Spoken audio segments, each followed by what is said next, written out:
Hi, this is Ray with Get Real Ray, a place and space for life and business tips from this creative soul to hopefully inspire you on your journey, or at the very least provide you with some laughs. And now let's get real about the roller coaster of life. Oh my goodness. Well, I have definitely been on a wild, wild ride.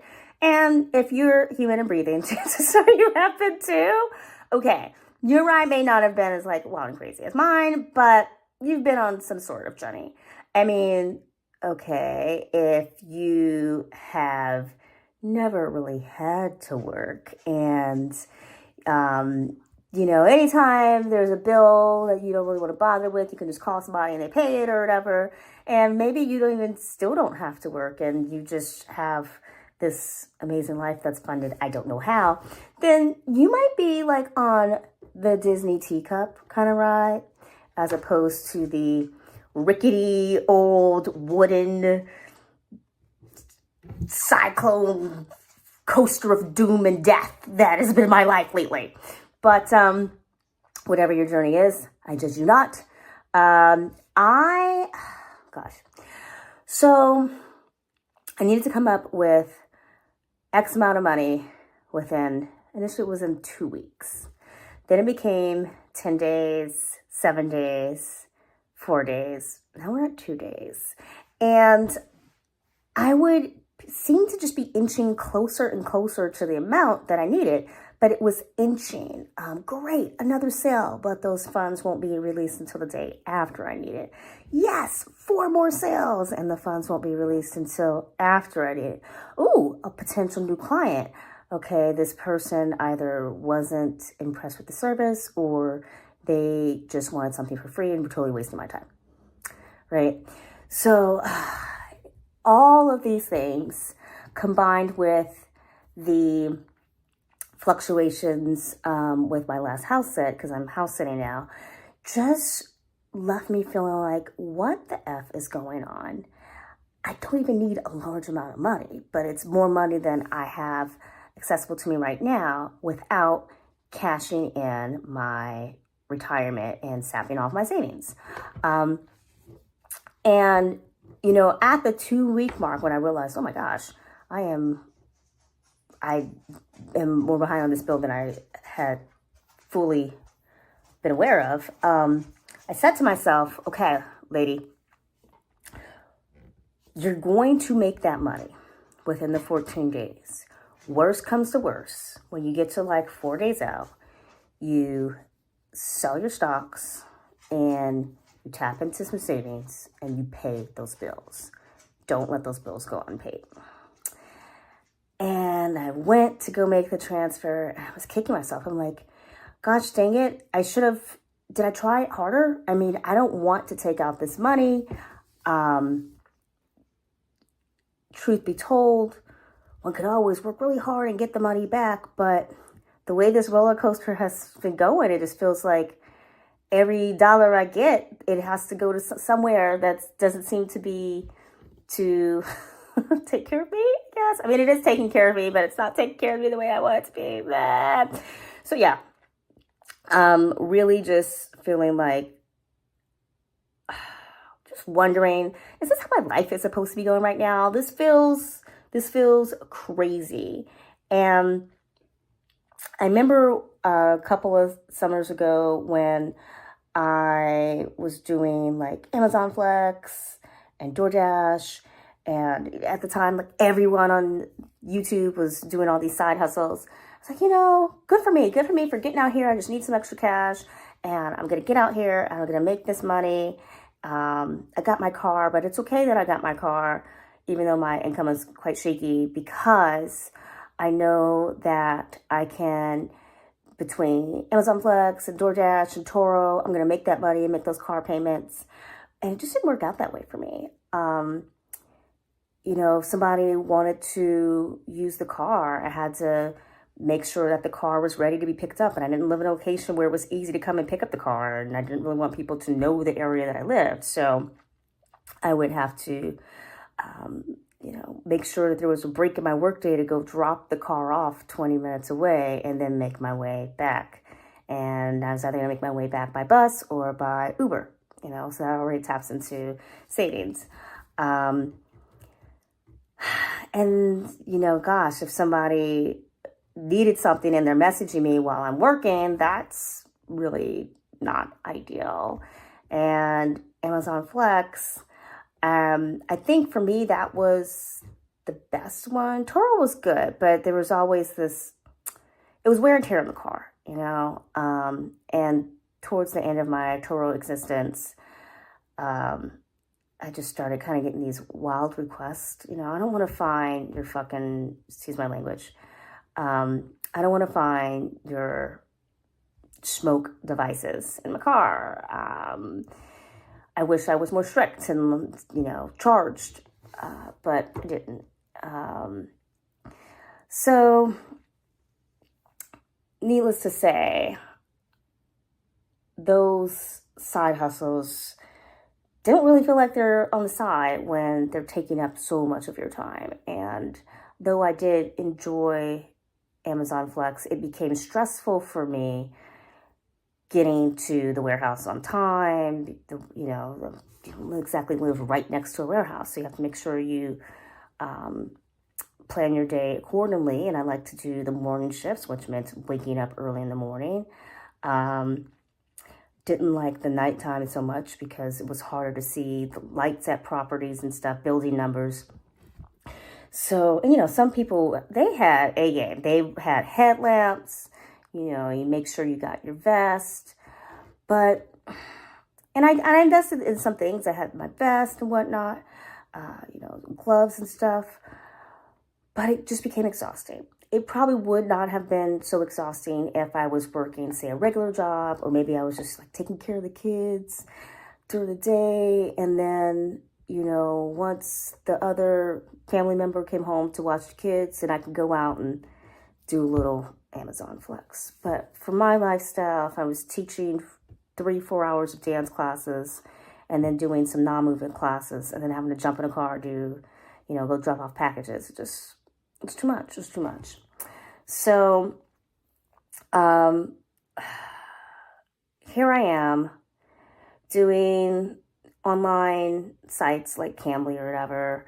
And I could looking at Cambly, I'm like, gosh, I could knock this out if I can just keep it together, and do 20 hours a week. That's not much. I just need to keep myself together, get it done. And yet, after a couple of hours, I personally start to lose the willingness to have small talk. And I just want to do the lessons because then I don't really have to think of what to say to you. And I don't like the idea of not genuinely being interested in somebody.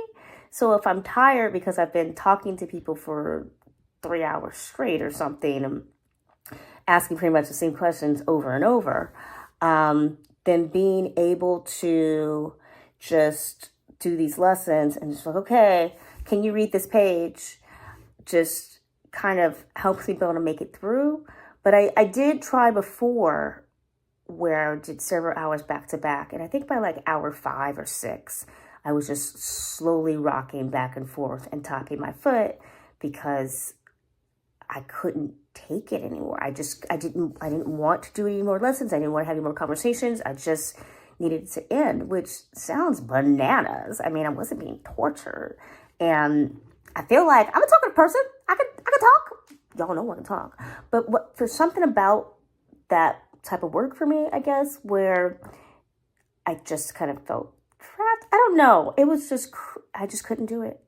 And I felt horrible because I met some really nice people, and I just couldn't figure out why I wasn't able to just tap in and be in the moment there more. So I always tell myself, okay, we'll break it up in a couple days. I already know what times of day that I don't really like to teach because of just having an idea of what kind of students are going to log on and what times of day. So I always have this strategy, and yet the strategy never seems to be perfect enough for me to get the hours that I need. You know, logging on at the perfect time and then not having a single call, or having like 30 minutes of conversation within 2 hours. It just feels like what's happening with my life.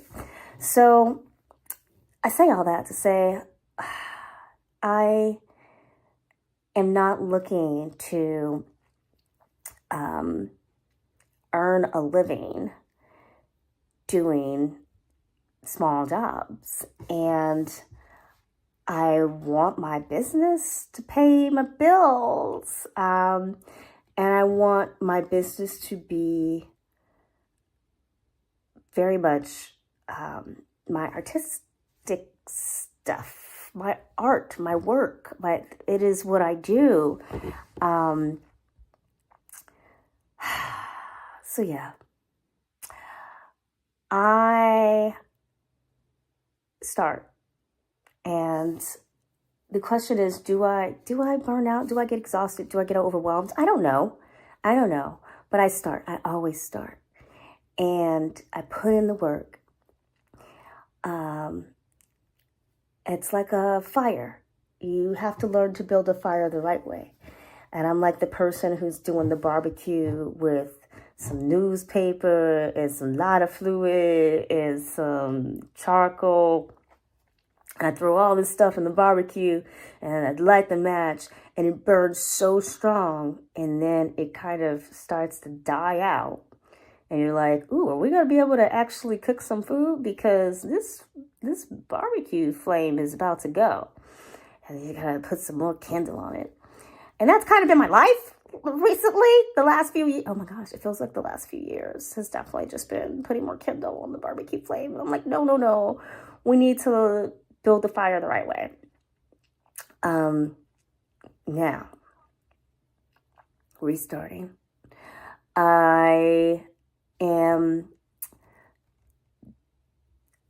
I'm okay. Yeah, sorry. I recently pulled up a copy of my plan from the 12-week year, and it was interesting to see where things were at. And this was back in March 2024. So now it's November 2024. So that was from like first quarter. Now we're in the fourth quarter. And basically between March and November, I wasn't 12-week yearing because I was, my energy was being put into other things. And I love the idea of the 12-week year. Maybe part of my problem is that I use my computer. I like to journal. I do journal on my computer every day, but I also don't have the habit of checking my goals list and all of these things every day as well. I'll start off strong, right? Start that fire strong. Let me check this every day. And then after a while, it's like, I kind of know what it is. I kind of haven't worked on that today, or I'm going to work on it tomorrow. I know what I need to work on, so you don't want to check as much.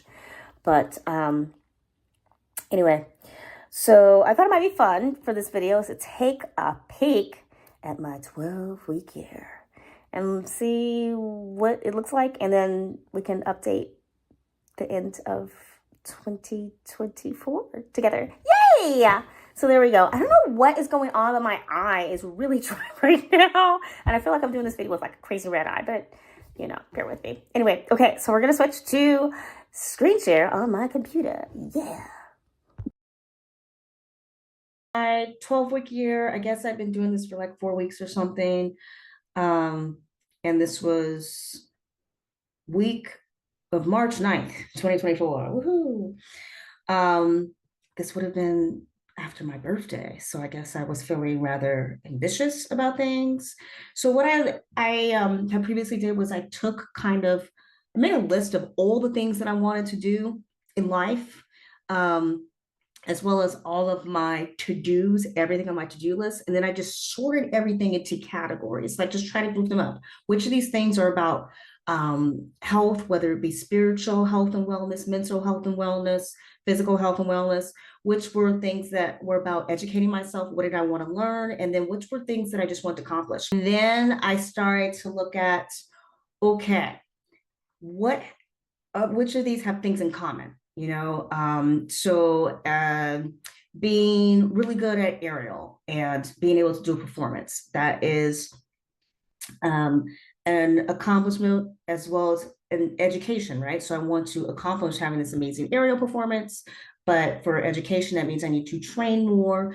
And this also ties into being healthy, which means I need to stop eating bags of mango and actually do some sort of upper body strength exercises, because you have to lift that big old mango butt off the ground, right?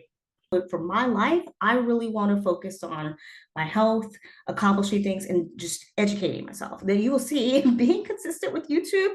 That was on my list, you guys. It was on my list. I was thinking about this back in like the March of, yeah. And well, no comment right there. Roller coaster. And I had this little goal section. Um, and the goal was, let's see, what was the goal? Eat healthy, cook more. I don't know what the goal was. Oh, okay, this was an update because this was not at the very beginning of that cycle, my first 12 weeks. Okay, so um, help update. Arms and handstands improve, back bends and splits were worse. I definitely had a problem with my left hamstring, and so getting to splits on my left side was just not happening. And then my right side was also seemed to be getting worse as well. Of course, lo and behold, people, what I later came to realize was that the floor was sinking in the home that I was in. So where it looked like I was really low to the floor, I wasn't. And then when it looked like I was really far away from the floor, I kind of wasn't, because the floor was never really even. So yeah, there's that. But then, you know, so having a bad shoulder and having a bad hamstring and then having this falling floor, just, you know, it impacted things. So anyway, I guess maybe I wanted to eat and cook, eat healthy, cook more. Those just like good things. Be extremely bloated, fat. Oh no. Do I want to be extremely bloated, fat? No. Okay. Here was the thing. I was eating healthy and cooking more, but I still felt like really bloated, and just no luck with reducing calories. Right now, I remember at this time I was eating lots and lots of dried mango. I had purchased what I thought was like a 6-month supply of dried mango and finished it off in 3 weeks. That stuff is good, but you have to get the right brand, because some dried mango is actually really gross. The particular brand I was getting did not have any added sugars. I don't know how they found their mangoes, but it was delish, because I tried other dried mango from like so-called healthy stores and it was gross. And I'm like, get this out of me. So anyway, um, so I was killing it in one area, not killing the other. So how am I going to move forward? Well, I said with handstands and all this stuff, I'm still going to keep up the daily practice, right? So even though one side's getting worse and one side's improved, no matter what, just keep up the daily practice, things will work out. I was teaching like acro tumbling classes and I either had like, I had a private student that was like 5 years old or something. And then I had some group classes. One of the group classes, it was two sisters and they were like 9 and 10 or something like that.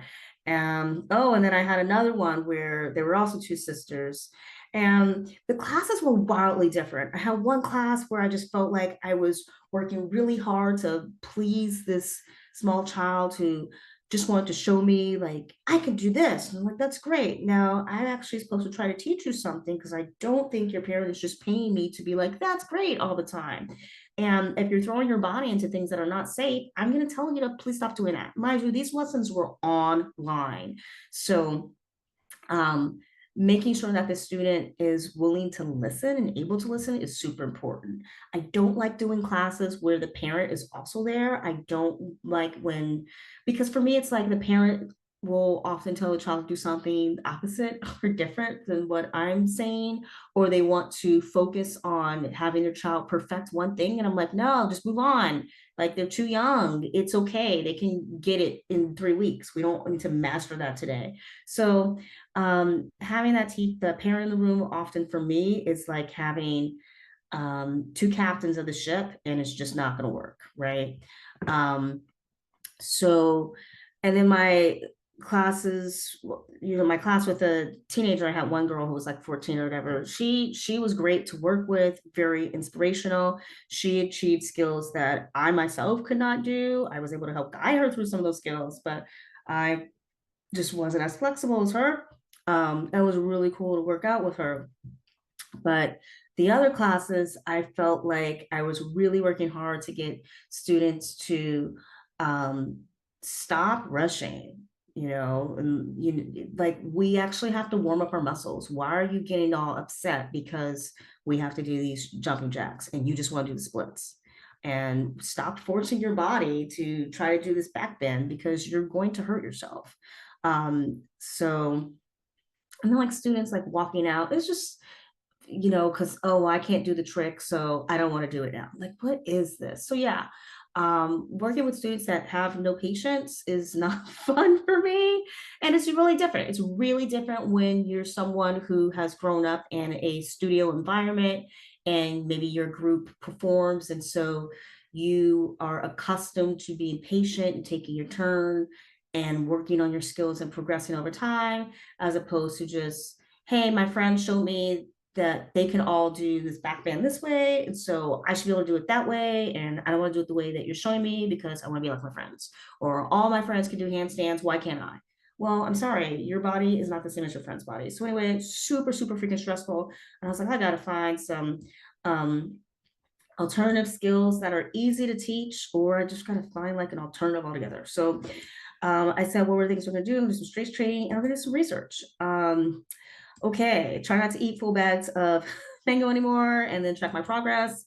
And then, of course, do some kind of additional um, exercises to improve my strength so that I can manage to do those splits, handstands, back bends. Because if you don't have good muscle strength in your arms, then it's really, really hard to try to do a handstand. In full transparency, I did a recording of me actually live creating a new 12-week year, and um here we are months later, and I actually delete or just can't find that recording. So on November 2nd, 2024, I went ahead and took another look at my 12-week year goals. And okay, here's the goal. Succinctly put, the goal was to be nutritionally balanced, physically strong, and back in shape. Woo-hoo-hoo! Which means getting the mango butt off the floor.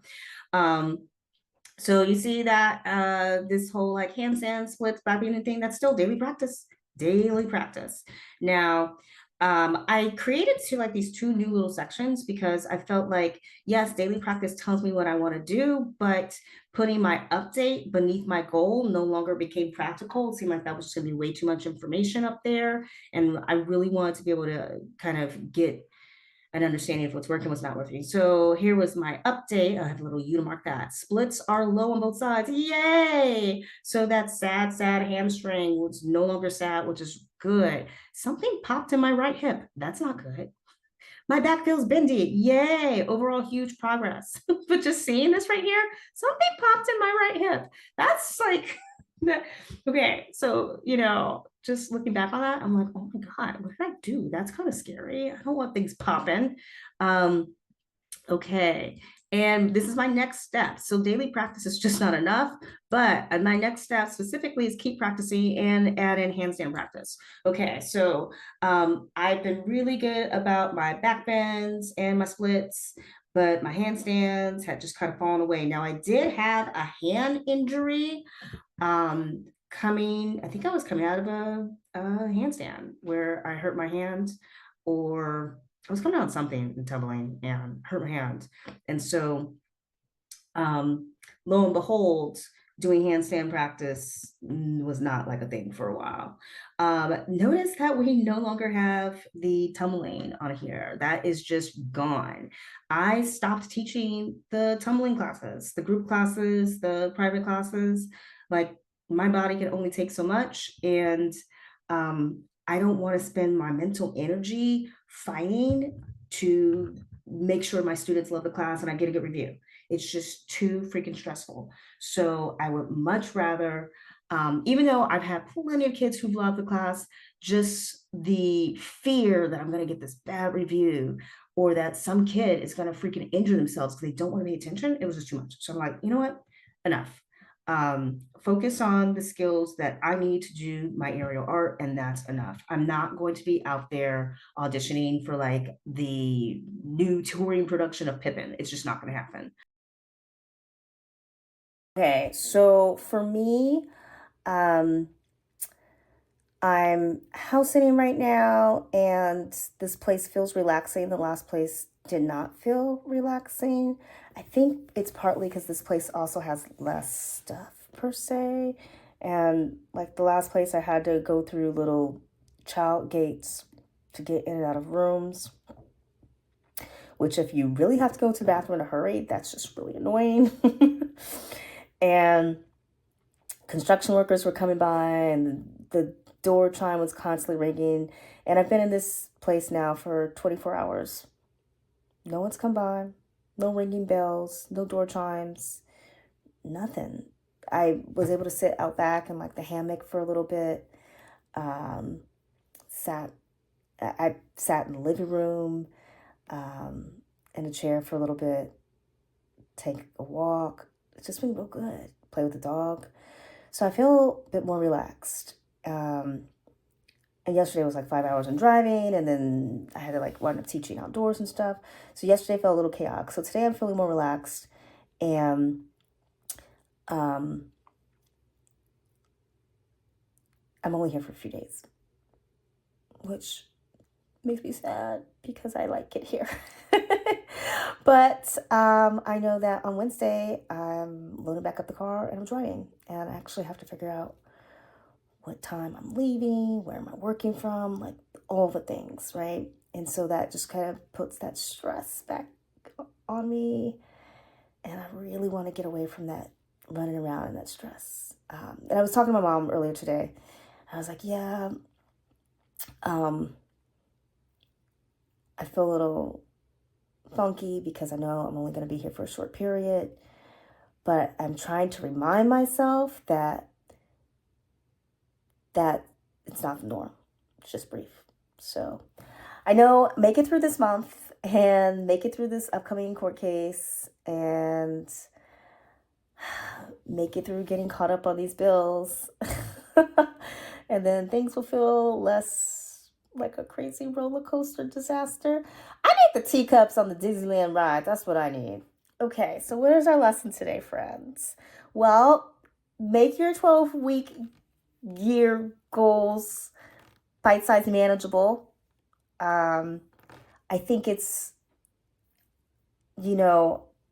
part of me says maybe I should have redone my top 3 goals, but then the other part of me says I would have just spent like hours like going, oh yeah, so I want to do this and that and the other thing. So just start small. That's the thing. Have your goals, small. It's okay if your goals aren't perfect. Just start small, start somewhere. So I'm supposed to do 1 push-up and 1 crunch today. So I'm going to do 1 push-up, 1 crunch, walk this dog.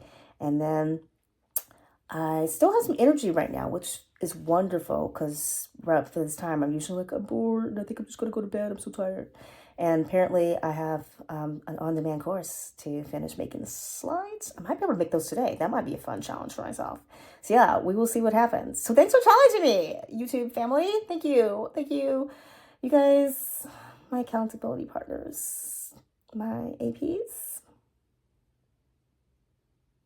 I don't know. I'm gonna figure out what, yes, because AP's accounts payable. So I'm gonna figure that out though. But yeah, I like the idea of whoever is watching this channel, if anyone is watching, you, my friend, are keeping me accountable for not having a life that is more of a disaster than it already is. So I'm going to keep on trucking so that you can keep on trucking, and we'll learn from each other's mistakes. If you got a channel, drop it in the chat below. I want to check out your channel. Or the comments, that's what we call it, the comments. Drop it in the comments, because then I can check out your channel, and I can like and subscribe. Unless your channel is really boring, then I'll just like, but I won't subscribe. But I'll probably subscribe.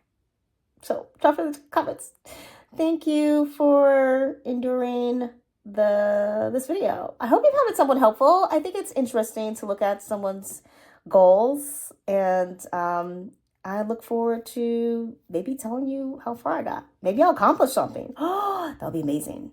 Apparently, I'm gonna have a wedding to go to in a year from now, so I gotta get in shape for that. All right, my friends. Until next time. Peace.